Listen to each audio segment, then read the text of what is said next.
बड' लेटेस्ट आपडेटआव बयखौबो बरायबाय। दिनैनि रादाबखौ फरायदों आं प्रमद खाख्लारि। गिबि निउज आपडेट दङ। क'क्राझारनि गौरां दैमा सेराव हा दखल खालामनाय जाथाय। माइनरिटि सुबुङा हा दखल खालामदों। हरसेनि गेजेरावनो हा दखल खालामनायनि अजद। ओनसोलनि रायजोफोरा बेखौ लानानै खुद्रिखांदों। हा दखल खालामग्रा सुबुंफोरा फोरमायनाय बादिब्ला रुबुला न' बानायनो गनायथि होदों होनना। मख'नो गोनांदि रुबुला सासे हारियारि दाङाबाजि जाहोनायफोरनि गुबै दायनिगिरिफोरनि गेजेराव सासे। ओनसोलनि सुबुंफोरा हा दखल खालामग्रा सुबुंफोरखौ होखारनो थाखाय खुंथायखौ खावलायदों। बिटिसिनि हेन्डलुम एन्ड टेक्सटाइल बिफाननि CHTD गस्वामी बिथाङा बिटिसिनि गासिबो बिफान गाहायनिसिम थांनाय 4 डिसेम्बर खालि गासिबो सरखारि हाबाफारियाव आखाइजों दानाय गामसा बाहायनांगोन होनना फोसाव बिलाइ दैथायहरदोंमोन।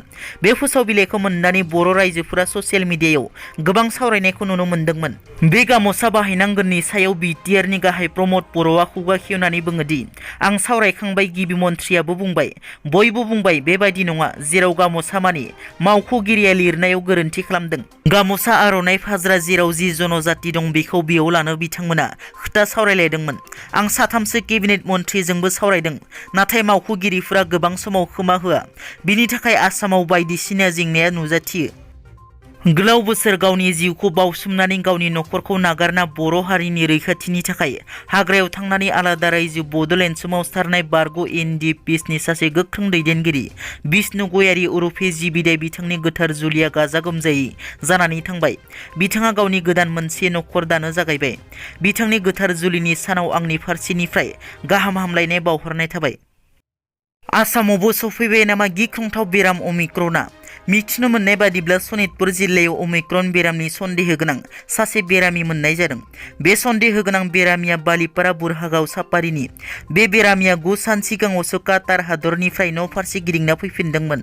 दायो बिथांखौ तेजपुर मेडिकेल कलेज आरो हस्पिटालाव थिसननाय जादों। न' फारसे गिदिंना फैफिननायनि उनाव बे बेरामिया ओनसोलनि गोबां मानसिफोरखौ लोगो हमखांबाय आरो फरायसालियावबो गावनि गथ'खौ लांलाय लाबोलाय खालामदों होनना मिथिनो मोननाय जादों। बिथांनि देहायाव अमिक्रन पजिटिभ मोनमारदोंना मोनमाराखै दासिमबो रोखा जाथ'वाखै। बिथांनि सेम्पोलखौ आनजाद नायनो थाखाय दैथायहरनाय जाबाय। बे आनजादनि रिजाल्टआ सफैयैनि सिगाङावनो नंखाय खौरां गोसारहोनायनिफ्राय जानगाराव थानो थाखाय टुइटनि गेजेरजों खावलायो तेजपुर मेडिकेल कलेज आरो हस्पिटाला। बारग' NDPनि आफादगिरि अमर बसुमतारी उरुफे बि सावरायग्रा बिथांनि अमर बसुमतारी फेसबुक एकाउन्टखौ सोरबा सिनाय मोनै सुबुङा हेक खालामनानै गाज्रि भिडिअ शेयार खालामदों। बे बाथ्राखौ बि सावरायग्रा बिथाङा पस्टनि गेजेरजों मिथिहोदों। बिथाङा लिरोदि गिबियावनो गासै आंनि FB फ्रेन्ड्सखौ साबधान जानो खावलायबाय। आंनि अमर बसुमतारी FB एकाउन्टखौ सोरबा हेक खालामनानै सालायनाय जादों आरो गाज्रि भिडिअ शेयार खालामदों। बेखौ मनिटरिं खालामनाय जागोन आरो गोख्रों बेबस्था लानाय जागोन होनना।